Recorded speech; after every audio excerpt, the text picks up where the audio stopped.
Around 8 years ago, I moved out of my mom's house into my first apartment in the city of Chicago. The place was a nice 3-bedroom apartment on the south side of the city in a friendly neighborhood by the University of Illinois. I lived with 2 roommates, Patrick and Kelsey.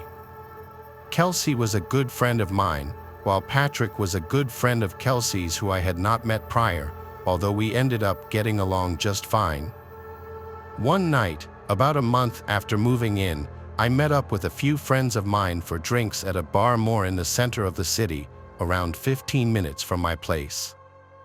It was a good time, and I ended up getting slightly drunk before getting into a cab at 1 a.m. and heading home.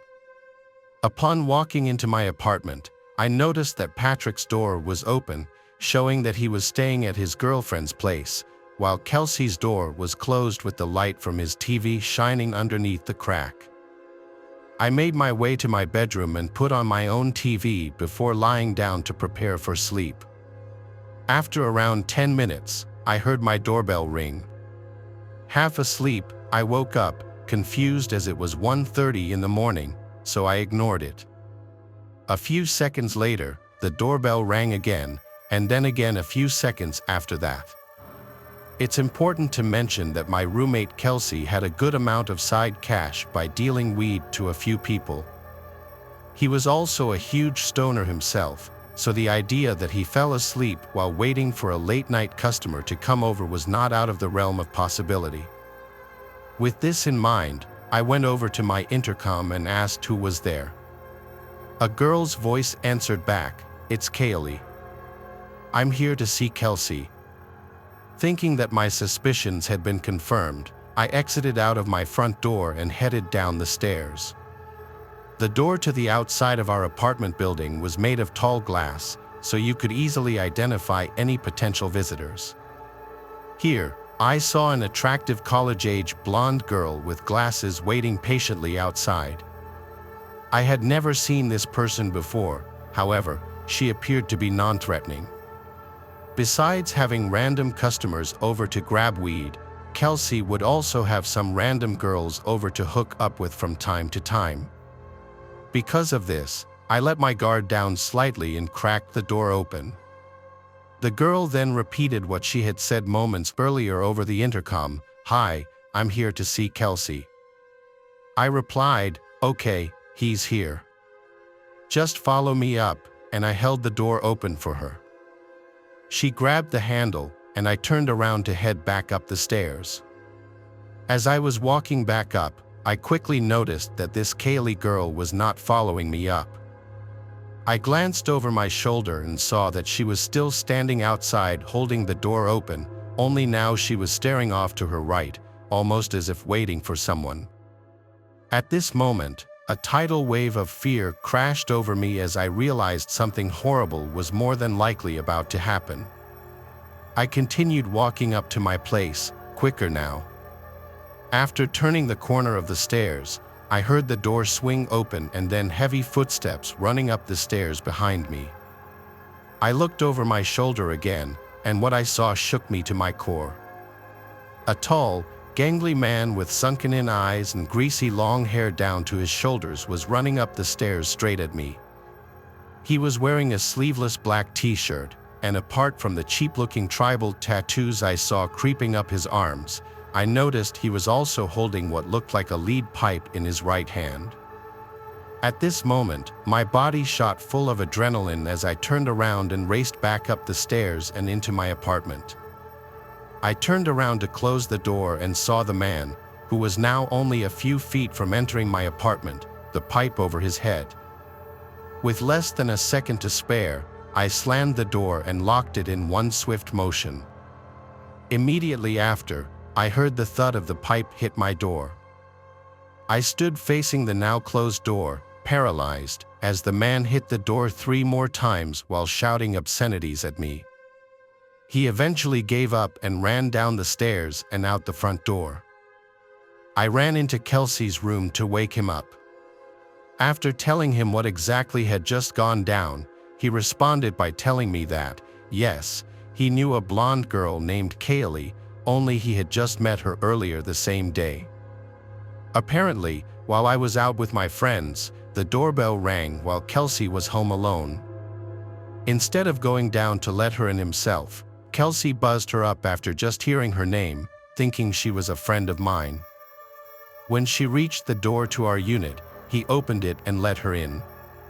He said it seemed like she was confused, mentioning that she was looking for someone named Felix. Kelsey responded by saying his own name and that no one named Felix lived here.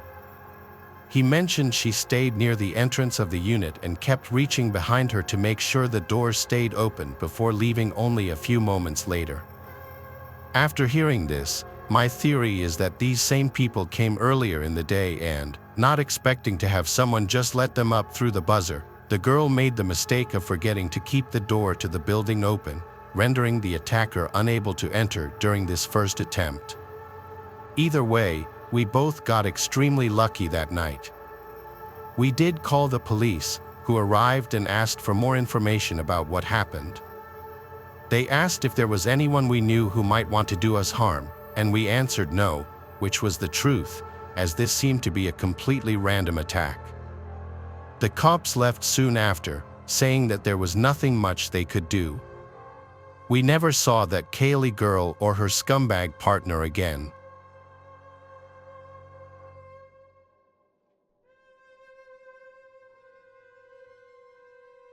Let me give you some context before the story begins. When I was 18 years old, I lived a pretty normal life. I had just finished high school the year before the story takes place. I had always been one for horror, anything, whether it was movies, games, jump scares, you name it, and I loved it.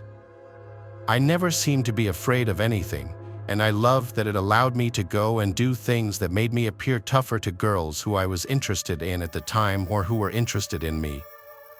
I thought of it almost like a superpower. My friend had always talked about this REM-induced real-life nightmare called sleep paralysis. I, however, had never experienced such a thing. My friend Ellie suffered from extreme lucid dreaming.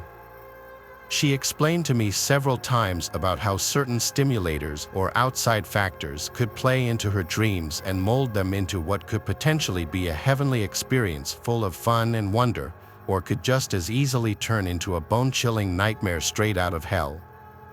Being the light sleeper I am, I saw no chance of it occurring, so I kind of just let it go right over my head. One night, Ellie texted me and asked me to come over as she had just suffered another so-called evil experience due to her sleep condition. When I arrived, I found her asleep again, seemingly peacefully. I took a seat on her stool that she had for her makeup dresser right by the window and started playing a game on my phone. 30 minutes or so went by, and I figured she was peacefully asleep and it would probably be okay for me to leave as long as I let her know that I stopped by as she requested. But suddenly, Ellie awoke and started screaming. This was a different kind of scream, though, a type of scream I had never heard before, especially from her. It was almost mumbled, I don't know how else to describe it. Her eyes bulged open, and I ran over to her side. I asked her if she was having a bad dream. She started shaking. I grabbed a hold of her to try to calm her down, but the tremors grew. I asked her what was going on, but no response. I figured this was just another one of her so-called sleep paralysis episodes. I did my best to comfort her. After about 40 or so seconds went by, she regained full control of her body. I made sure she was okay and then left to go back to my house, as it was almost 2 o'clock in the morning. Right as I got home, I received a very panicked text reading, "The hallucinations won't stop." I asked her to clarify what she meant, but no response. After about 20 minutes went by, I took it upon myself to head back over to her place. When I arrived, I noticed the illumination of red and blue covering her front porch and the surrounding road signs. I ran up to her house, desperately trying to find out what happened. As I approached the house, I noticed Ellie was speaking with one of the officers on the scene. When I went up to talk to her, Ellie and the officer walked me over to a more secluded area. What I found out still sends chills up my spine to this day. Apparently, when I had gone over to Ellie's that night, she wasn't asleep at all, she was pretending to be. Evidently, right behind me was a tall, skinny homeless man hiding in her closet. The police had also found a very large kitchen knife on him as well. The theory to this day is Ellie thought she was having an episode when, in reality, this very real man was quietly creeping towards her in her bedroom. Supposedly, when I had entered her house, it was enough to spook the man into hiding, and my presence was enough to keep him hidden.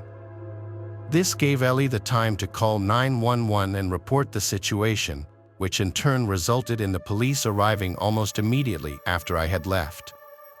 Thankfully, the man was taken into custody rather quickly. To this day, I don't know what to think about that night, other than that I could have very easily saved her life simply by keeping her company during what I thought was a very stressful situation.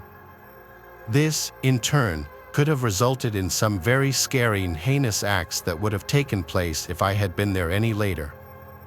I hope I never experience such a thing. That would be what finally trips my fear factor without a doubt.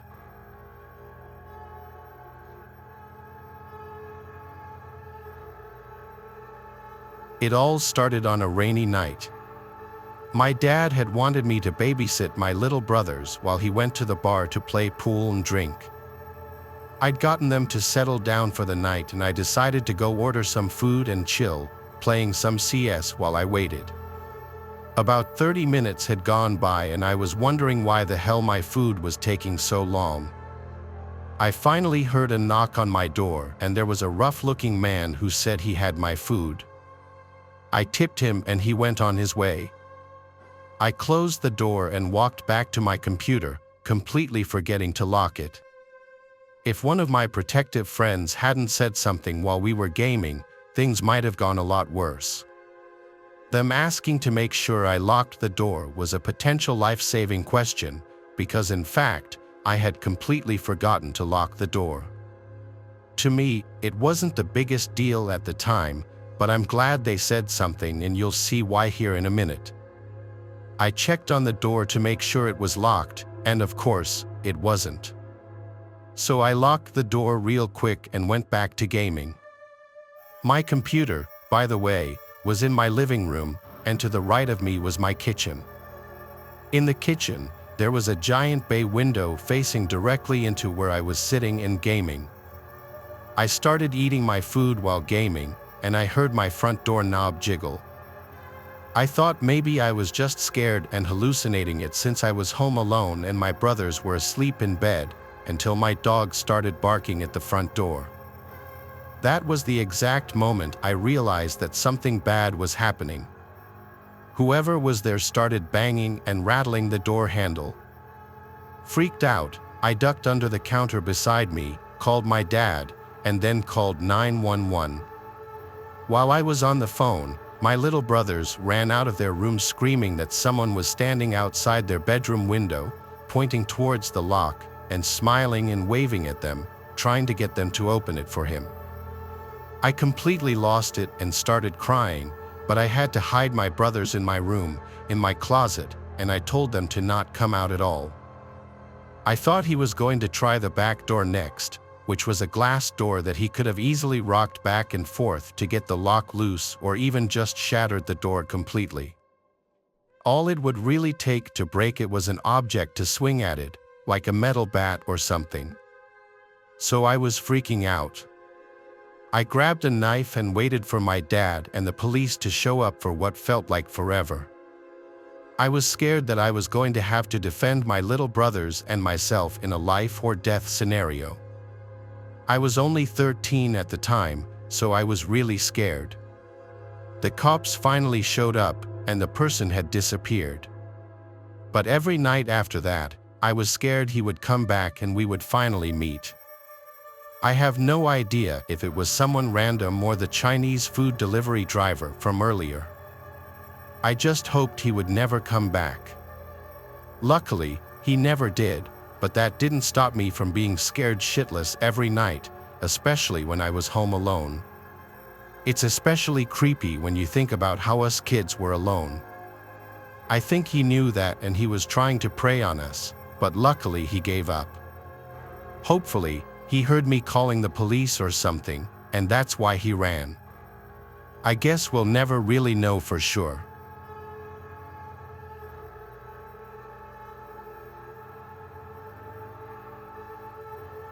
My family and I used to go camping all the time, sometimes more than 3 or 4 times a year, even.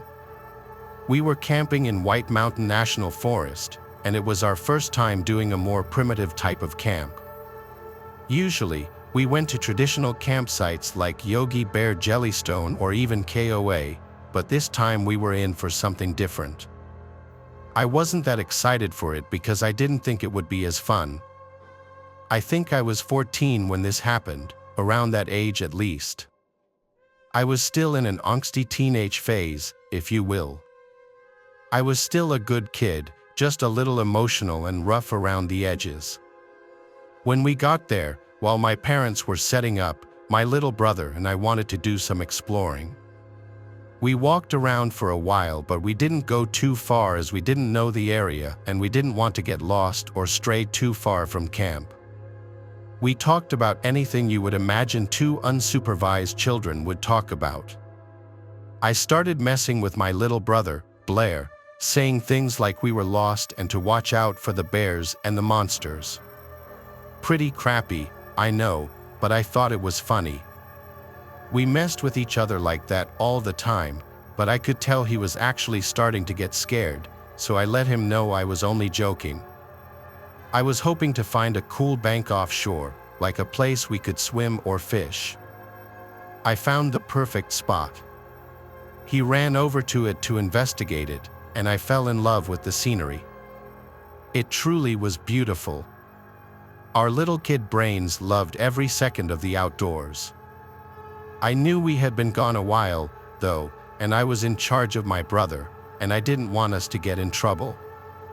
Mom wanted us back before dark anyway, and we were starting to lose daylight. So, we walked back to camp, had dinner, and did our nightly ritual with the family, like playing board games. We had a campfire and all that fun stuff until eventually, it was time for bed. Blair and I were staying in our own tent, while our mom and dad had their own as well. We got our sleeping bags, a lantern, and not much of anything else, maybe some snacks that we snuck into our tent and a DVD player to watch a movie. I fell asleep, but I remember waking up for seemingly no reason in a groggy state of mind. I turned over towards Blair and noticed he was gone. I instantly shot up. I walked out of the tent and saw him walking towards the trail that we came from earlier. "Blair, what are you doing?" I asked. "Get back to sleep before Dad finds out what you're doing." That was when I heard a noise coming from my parents' tent. I worried that I woke them up by basically yelling. I don't know how Blair got out of the tent without me noticing in the first place, but he kept walking until eventually, he was out of my sight. I ended up finding him off the trail a ways, thanks to my lantern, and he was sitting by the lake. I grabbed him by the arm and yanked him towards camp when all of a sudden, we saw a shadow. It was a man, and there was something really wrong with him. Like, seriously. He wasn't only just being a creep by staring at us, but he was clearly deranged. He was standing in the moonlight, and I could see him semi-clearly. He had long, dark hair that looked greasy and a creepy mustache. He also had some sort of tool in his hand that looked like a hammer. The way he was just standing there, all crusty-looking and staring intensely, showed me enough. He was just sitting there, mouth breathing, and he was extremely pale. He looked like he hadn't showered in weeks. I didn't stay for another second or even bother to say a word to him. I mean, come on, I was pretty sure he was a murderer. Now the chase was on. Blair wasn't as fast as me and he could barely keep up. Keep in mind, he was only 9 or 10, so his little legs could only go so fast. I grabbed his arm and practically dragged him to make him go faster. The other problem that we had was we had to get past this man to get back to camp, so we legit had to make a detour and run in a circle around him. I don't know what we would have done if it wasn't dark or if we weren't already close to home. We were pretty sure that we lost him and eventually met up with Mom and Dad. They found us out a ways from camp. I guess we were heading in the wrong direction. We kind of got lost in the panic, I guess. You'll never guess what happened after that. When we arrived back at camp, my dad's truck was gone, the only vehicle that we had out there. That man baited us off camp and he stole the truck, broke into our tents, and stole my dad's wallet and phone. Luckily, we had a walkie-talkie to call for help. The police found my dad's truck and actually arrested the man a few days later. What if we would have been out further into the woods that night? That man would have been out further into the woods that night. That man would have caught us, no doubt about it. He chased us through the woods and tried to murder us or kidnap us, one of the two. When my dad got the truck back, unfortunately, it was totaled in a drunk driving incident by the man that stole it. Man, that trip was a nightmare.